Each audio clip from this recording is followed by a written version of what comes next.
Mary, are you there? Oh, not yet.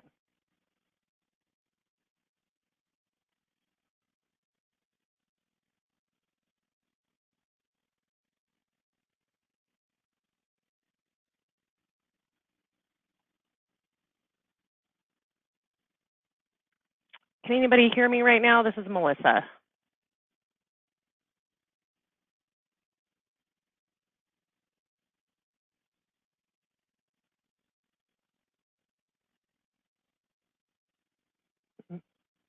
Hi, Mary.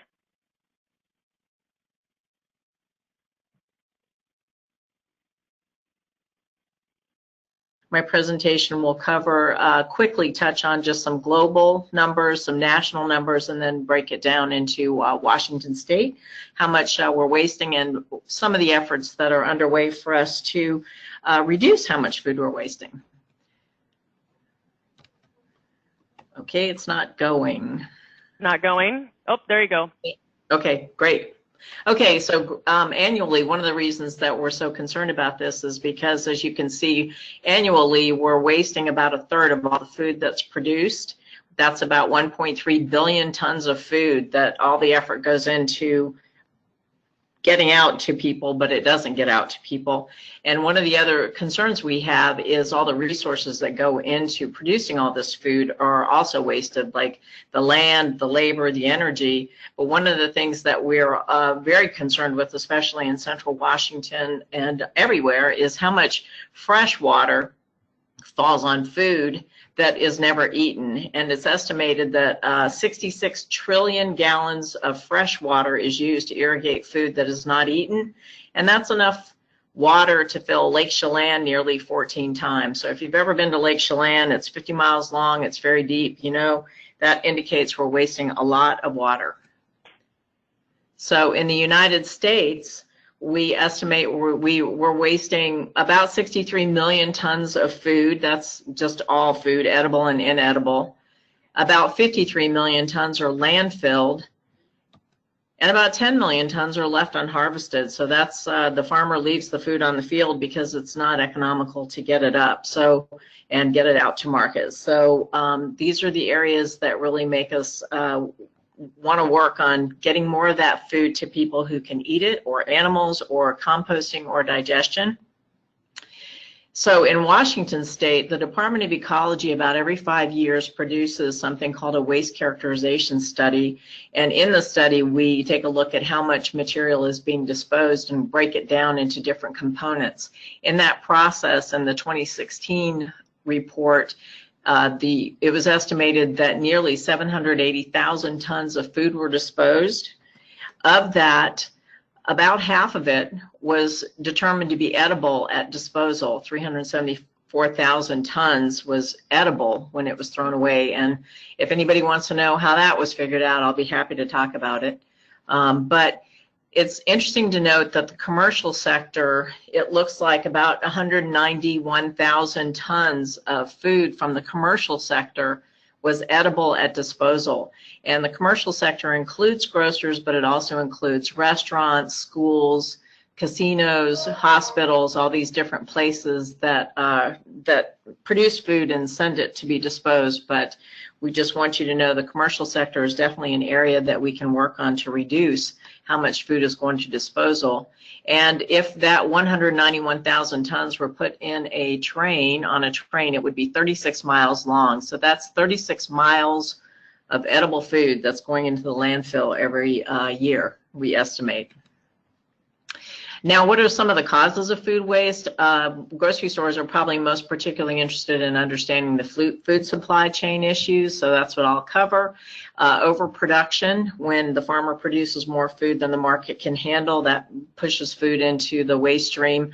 Product damage anywhere along the food supply chain leads to material being put into the garbage can. Lack of cold chain infrastructure. We all know sometimes we get those hot days and food is sitting in a truck and it's not being kept in a cold temperature, can result in spoilage pretty quickly. Rigid food grading specifications that go into you know, how big an apple can be, how small an apple can be, that to make it good for sale at the produce stand. Those are leading to some food waste issues. Changes in customer demand. I know grocery stores definitely have to deal with this, where one year everybody is in love with the Gala apple, so the store makes sure to put a lot on their shelves of Gala apples, only to find out that the customers have decided they want Honeycrisp this year. So that can lead to some issues in the grocery store. And market fluctuations can impact how much food is wasted. And then one of the things that we definitely heard from the grocery level was confusion related to interpretation of federal, state, and local food recovery diversion rules. We heard from the grocery sector last year that grocery stores are getting inconsistent information from the health department on what they can donate. So that's an area that we are definitely paying attention to. And that leads me into talking about the legislative session this year. One of the bills that we're paying a lot of attention to is Substitute House Bill 1114, that is the reducing the wasting of food in order to fight hunger and reduce environmental impacts. It recommends that Ecology, Department of Health, and WSDA work together and with stakeholders to develop a plan to reduce food waste by 50% by 2030. And I wanted to point that out because grocery stores, independent grocers, and the chain stores are definitely going to be part of that stakeholder group if this bill is passed. It is still in process. We don't know if it's going to pass, but it does have widespread support, so we feel very confident that it will pass this year. Now, in this process, grocery stores work a lot with Department of Health and some with Department of Agriculture, maybe not so much with Department of Ecology. So I just want to give you some basic information about the departments to hold on to. As I said, Department of Ecology contracts for a waste disposal study about every 5 years. Ecology tracks the amount of organics that are sent to compost and AD facilities, but Ecology does not track edible food that is rescued, and that's one of the weak links in our chain of understanding of how we are managing food, and one of the things that we are taking a look at. Managers, Department of Ecology manages grant programs for local governments and nonprofits, may be something that can help with getting the grant money from local governments to help with food recovery.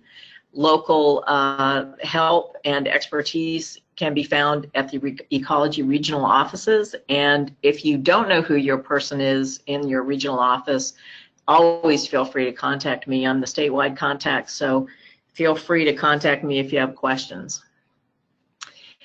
With the Department of Health, as I said, one of the areas that was identified as being problematic was interpretation of local donation rules.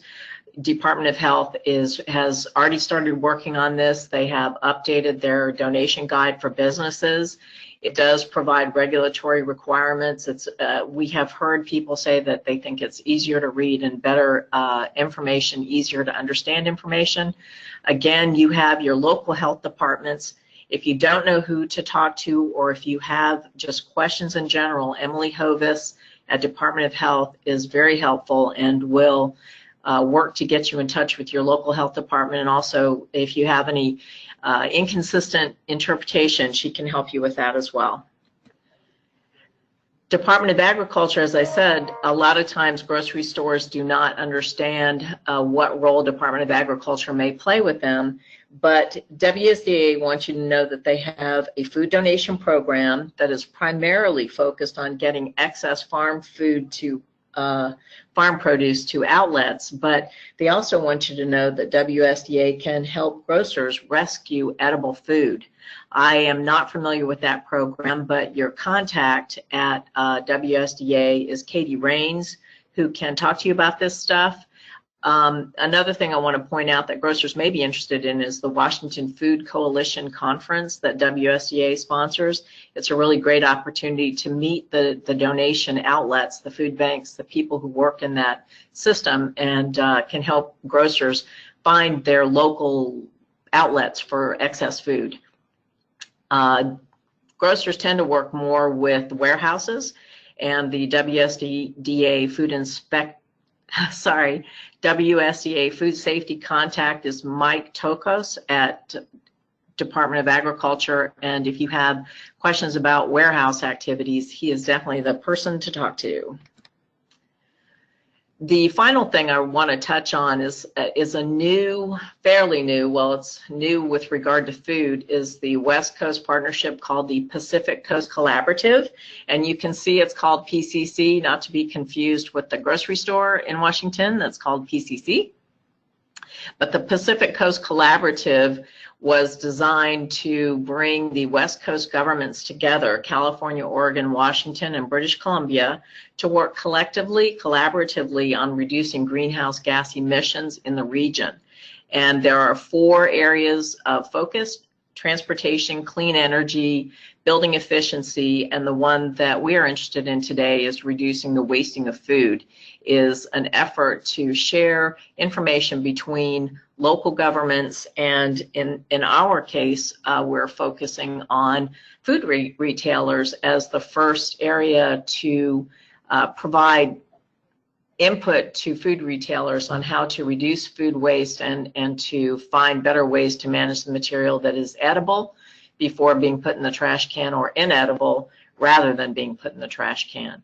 And this is a very new process. It's being developed. We have not, we're still working on some of the logistics with how we work together as these different governments, but it is being, the PCC program is based on a program that came out of the United Kingdom called the Courtauld Commitment, and it is a process that involves a voluntary agreement aimed at improving resource efficiency within the UK grocery sector, and we're going to mimic that process because they have had very, very big success with this program. They have a 95% participation rate. Their program has indicated that the grocery stores have seen over £1 billion in savings as a result of implementing some of these food waste reduction and recycling efforts. And there's a whole slew of different kinds of projects involved in this. If you want more information about it, you can go to the link that I have provided. It's called WRAP. W-R-A-P is the organization that runs the program in the UK. And we're definitely going to be following suit with trying to do something along the same line on the West Coast. And our goal is to engage industry and food retailers in setting industry-wide voluntary agreement. And that's really the important part of that, is it's voluntary. People sign up if they want to participate. There may be a fee structure in the future. We haven't figured that out yet, but again, it's voluntary participation. It's anonymous sharing of success stories and data points. I mean, I guess the success stories don't have to be anonymous, but want to make sure that anybody providing information knows that the data points will be conglomerated and will be anonymous, and people won't be able to look at one store and say, you know, you're not doing this right, or you are doing this right. It's going to be more anonymous, and we're hoping it will support friendly competition to reduce food waste. When people start talking to each other, as we hear at the end of this webinar, when we hear from the grocers about the programs that they're doing, that we found that when people in the same business start sharing information about things that have worked for them, other businesses are more likely to follow suit. The tips and tools that I want grocers to think about when they are looking to reduce how much food waste they're generating is you always have to, first of all, question your assumptions. We found this in every type of effort to reduce waste. And when you go into a company, just because you've always done it this way doesn't mean it's the right way or the best way anymore. It may have worked, 20 or 30 or 40 or 50 years ago, but maybe there's a new way to do things to increase efficiency. There's nothing like looking in your garbage dumpster to get an education about what you're throwing away. People are often surprised when they really take a look at their garbage to see perfectly good food being thrown away, or that could have been composted if it was already bad, had already missed its prime life stage. So a company can set a goal to reduce food going to the dumpster, whatever that goal is. Talk within your store, find out who your partners are inside the store and outside, because we have found that a lot of times the workers inside the store have some insights that are worth listening to. And also find out who's outside your store, who can take your material or can help you advance your goals on food waste reduction. One of the ways that we've seen some grocery stores managing their produce when it's past its prime is to produce in-house food. I understand that it kind of gets into a different area of regulatory issues, but it's something to think about. Smoothies and soup are ways to use food if that, and sometimes you're surprised to find out customers think that's a really good idea and they really like it. Some stores have begun featuring an imperfect produce display. They'll put it somewhere in the store that's easy to find, and they promote it as a cheaper investment in food, and people are usually pretty happy with it because it still makes a great soup or stew or sauce when you take it home. So something to consider. Sharing tips and ideas with other grocers. I know grocers get together and chat at conferences like anybody else. So this is a good opportunity to find out what's working and what isn't working, and also being able to talk to somebody who is on your same level, especially as independent grocers, that you may not have that national money or footprint that you have to work with. So it's always a good idea to talk to people and share what you're learning. And learn and implement the waste reduction hierarchy, which starts with source reduction. That would be inventory control and making sure that you know what's coming in, but then working down and making sure that you aren't going immediately to the dumpster, that you're finding out if there's a composting or anaerobic digestion option, or if there are farmers in your area who are interested in taking the food that you can no longer sell. And then track your progress so everybody knows what they're doing in the store. You're keeping a record of it, and everybody stays on target when you have a progress report that you can put out.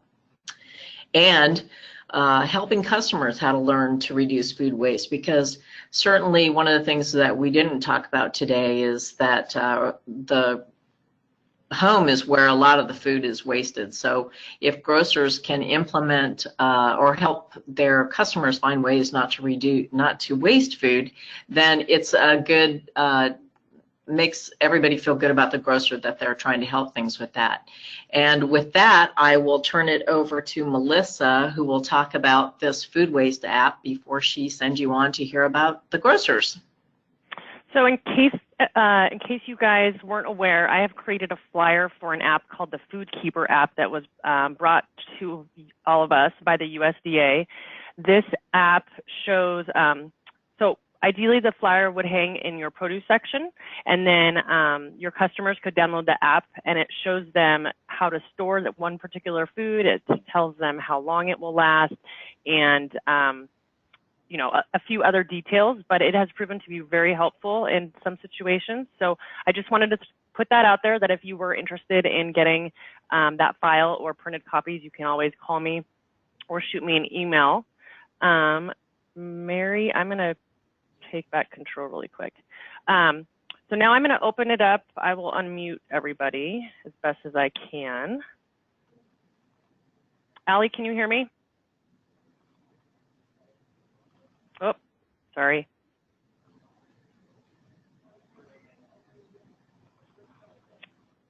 I'm trying to unmute everybody. It won't do it all at once. I can hear you. Oh. Mary. Okay. Allie, can you hear me? Yes. Okay, perfect. So we're going to start out, and we're going to hear from Allie Hayton and Kevin Stormans. I'm actually going to be speaking on behalf of Craig Higashi with Spokane Produce. So I'm going to start with that because I also have a quick update as to another situation that he had that you might find interesting. So Craig had mentioned that he just wanted to share with everybody that what he does with his produce is he donates to the local food banks, and then anything that is not used for human consumption, they have a farm that they use it, they send it to for feed. He also had an issue, or his son, I guess, runs a store, and they were very confused because the Spokane Health Department told them that they could not donate food from like the self-serve salad bar or the soup, but yet restaurants could. So I reached out to Emily Hovis, who was in one of the previous slides with Department of Health, and she did some research for me and found out that which it should be considered statewide, but some counties still are not consistent. But if you have a salad bar with a sneeze guard, soups that are kept at proper temperatures with covered lids, hot food that's cooled before it's donated or cooled properly, and then if you have one of the deli workers who is checking the food and monitoring temperatures, that there is no reason why you cannot donate this food. So I just wanted to let everybody know that. Emily also told me that whatever discussion comes out of today, if there's any concerns or things that you want her to look into, to just shoot me an email and I will forward that to her. And she is really good about doing that research and getting feedback and all the answers we need. So with that, Allie, do you want to go ahead and talk about what you guys do at your store? Sure. I would say the first 2 steps are to be really careful about what we're ordering and make sure we're never bringing in something that we just absolutely know we're not going to get through, even if it's a killer deal. So having team be aware of that. And then the second thing with that is if we say we just went way long on milk and we know it's going to go bad before we can sell it all, we start reducing the price before we get there. Putting dollar off stickers on it or putting it on a 2-day ad or whatever to make sure it gets out of the store before it gets to the sell by date, instead of waiting until after. And then also trying to educate the customer that, hey, the sell by date isn't the day you need to throw it out. It's the day, if you keep it cold, go straight to your fridge, don't leave it out on the counter, it's going to last longer, those types of things. We also use a lot of our produce and meat and dairy and cheese, all that kind of stuff in our deli. Again, before it turns, like if we see a spot on a tomato, that's going in our chili that day. Trying to use as much of it as we can in the deli and, in other grab and go products. Final thing is local things like the gleaners. I don't know if other communities have that. I'm sure they do, but they come and pick up at the store almost every day. So produce, day-old sandwiches, day-old stuff from the deli. Those things go to the gleaners. They come and pick it up for us, so we don't have to mess with it. But then they go ahead and give it to their members. And then we also give it to the local schools that do the backpack programs. A lot of the schools around here on Fridays send a lot of the kids home with a backpack full of food to get them through the weekend. So bread that's going out, smashed cans, those types of things that other people don't want to buy, go to the local schools for their backpack programs. And Allie, you had mentioned that you guys are trying to start a new program with regards to folks that are coming in and using creamer for cereal. Yeah. We actually just created some vouchers that we have a fairly big homeless contingent down here, and we're trying to get people not to give them money in the parking lots or even downtown. So we created these vouchers that are good just for food. Like one of them's just for any size cup of coffee. But when they want to give to someone without them giving them cash so they can't go spend it on drugs or whatever, there are vouchers that can be used just for food items for those people in the store. But the kind of like what she was talking about the imperfect produce section, instead of giving all of the stuff to the gleaners, we're going to try to set up a program to where the people can use those vouchers to buy things at a greatly reduced cost. So they're $6.50 sandwich that they can get for half of that with these vouchers, because it is stuff that's going to be going out the next day. Well, that's great. Kevin, did you want to talk about what you guys have going on? Yeah, it's probably not much different than a lot of people, but I think Allie's right. It kind of starts with ordering product properly. I think there's one motivation is you don't want to throw it away, but you also want to have a good gross profit. So if you're over ordering your shrinking product, that doesn't work out real good. So we track our shrink in our perishables departments weekly, and we have goals that they need to meet for shrink control. And then our city has a commercial composting program. So we compost all of our coffee grounds and flowers and food waste and meat and fish trimmings and bones and all that kind of stuff. At one store, we actually have a garbage can outside that we put all our coffee grounds into, and people take those home and compost them with their own gardens. So the food bank picks up at both stores daily. So pretty much anything that's edible goes out to the food bank. Things that aren't edible end up going to a pig farmer. And so really that consumes all of our product, either edible or non-edible, really between the food bank and the pig farmer, unless it's a composted type product. Yeah, and excellent. That's it. Great. So I guess does anybody have any questions for Mary or any discussion, or do you want to, if you have challenges that you want to voice, and I can let Emily know what those would be, or open it up. Hi, this is Mary. I have a question for Allie. Yeah. That voucher for food is an awesome idea. Do you think other grocery stores can follow suit with that, or do you know if other grocery stores are doing that? Because that's certainly always my dilemma. Giving money, I'd much rather give them a voucher. Yeah, and I literally just had them printed for the first time on Friday, so I don't know how it's going to go. I just,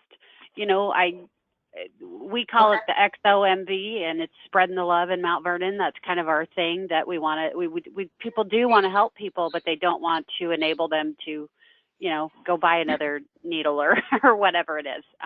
Yeah. And you see them, they want to help, and they don't carry food around with them, or they don't know what they're going to like. So we're just hoping that it will help kind of people go, you know what, yeah, we do care about you, and we want to give you something, but we want it to be something that's going to help you, not something that's going to make your problem worse.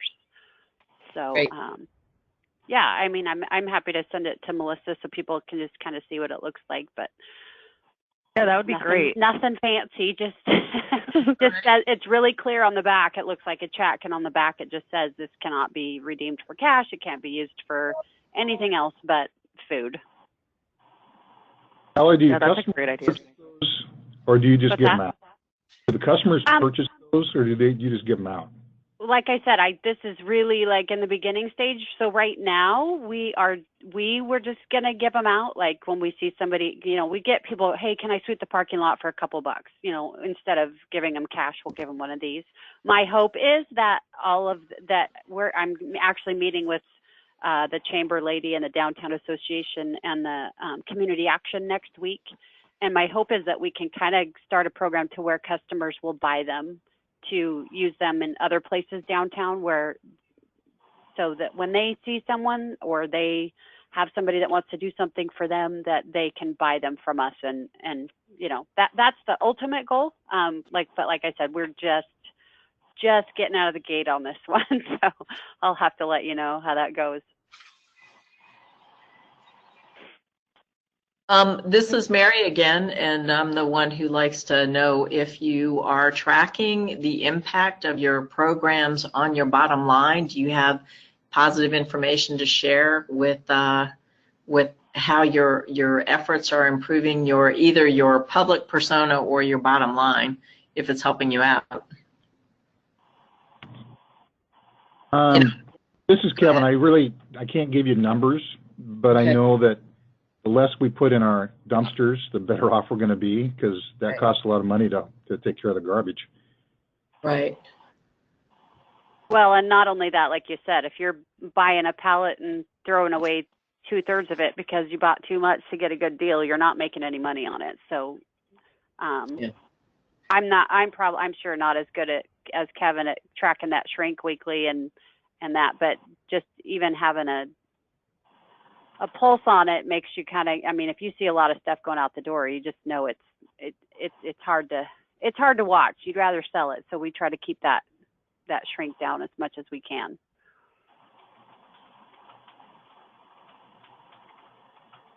Nolan, do you guys have a farm donation program at the moment? Yeah, we work through Second Harvest, and they work with Blue Mountain Action Council, so they come and pick up all of our waste in the various departments.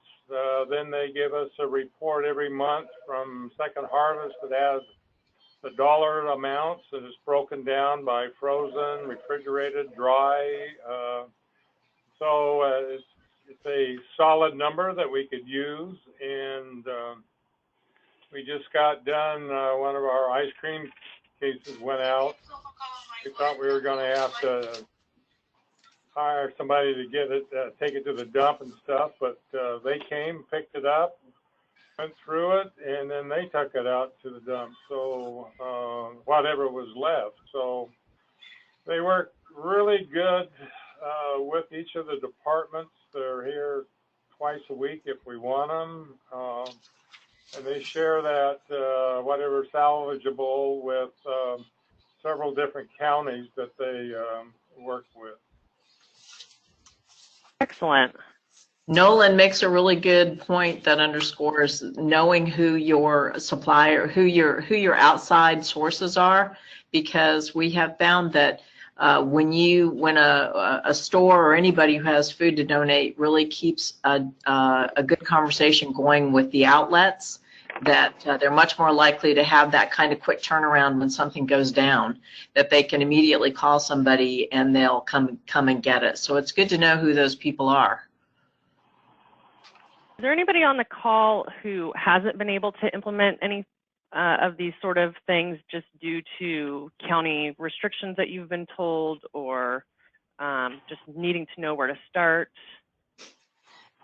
Yeah, this is Nolan again. We were told about the soup and the items out of the deli department, but I know just recently, let's say in the last 3 weeks, that's been changed.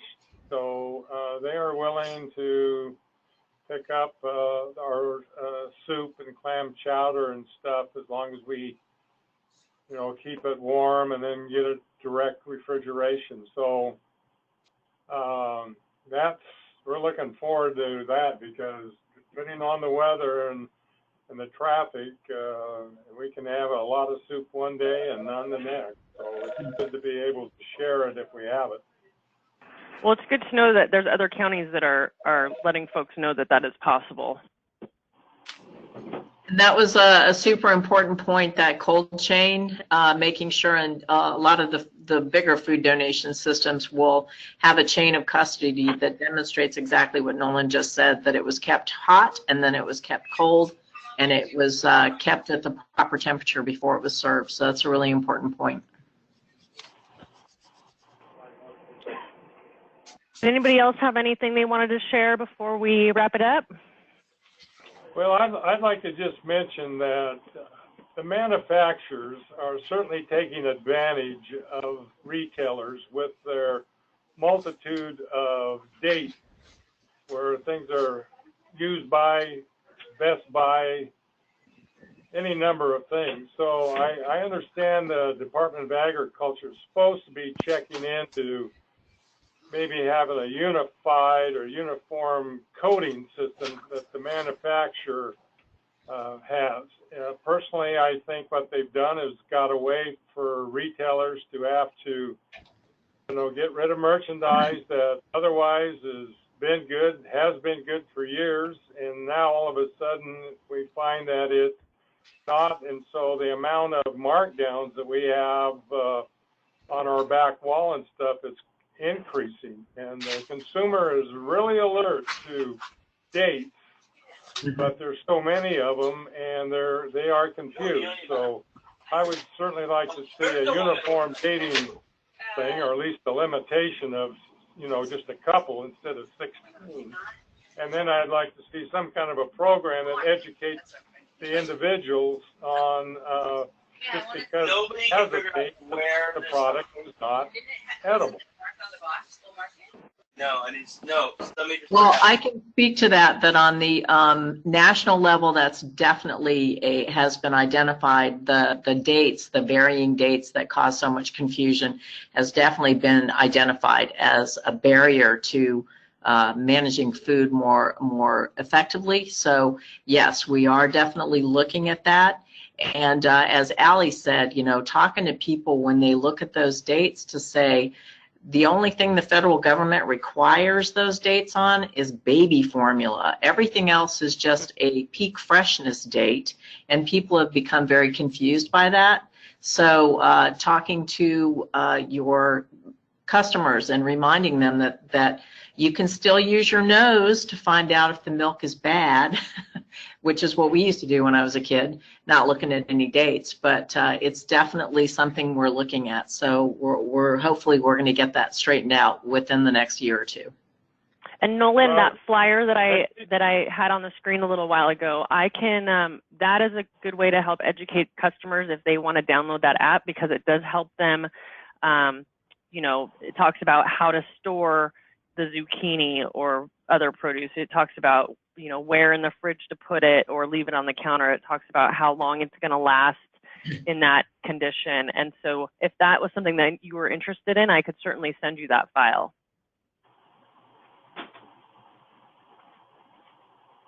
And it's not going to hurt to have it. Hopefully we'll get a copy of the presentation so we can share with our team members and stuff. And if that yes, I can send that out to everybody. Can you hear me? My name's Athena. I'm calling from New Seasons Market. Hi, Yes. Athena. Hi. I'd like the flyer. I'm just looking at the app now, and we're doing a big Earth Day event at our stores focused on food waste, and I'm actually going to use some of the cool, you know, pieces of information on SaveTheFood.com, but I think having the app readily available for our customers would be really cool too. So I'd love, you know, an electronic copy that I could print off. That'd be awesome. Perfect. Yeah, I will send everybody the PowerPoint slide that Mary put together, and also a vertical and horizontal version of that flyer. So depending on what works best in your store or what you want to hand out. Okay. And also, if any of you, as Melissa asked, if you're encountering any barriers, regulatory or interactions with state staff who are telling you you can or cannot do something, please make sure you let me or Emily know, because this is what, for example, I heard in Montana that when milk came up against the best by date, they had to throw away all their milk, even though it was still perfectly fine. It was a misplaced effort to make sure that bad food wasn't getting out to people, but we all know you can get your milk past that best by date and it's still perfectly fine, but it was resulting in a huge food waste. So if you encounter anything like that, please let us know, because that's one of the things that we're going to be working on the next couple of years, is getting rid of those regulatory barriers to donating food. All right, well, if nobody has any other questions, then we'll go ahead and end the webinar. So if something does come up, feel free again to email me, Melissa, and I can forward that on to the appropriate contacts. Thank you, Melissa. Thank you. Thank you, guys. We'll talk soon. Bye-bye. Bye-bye. Thank you.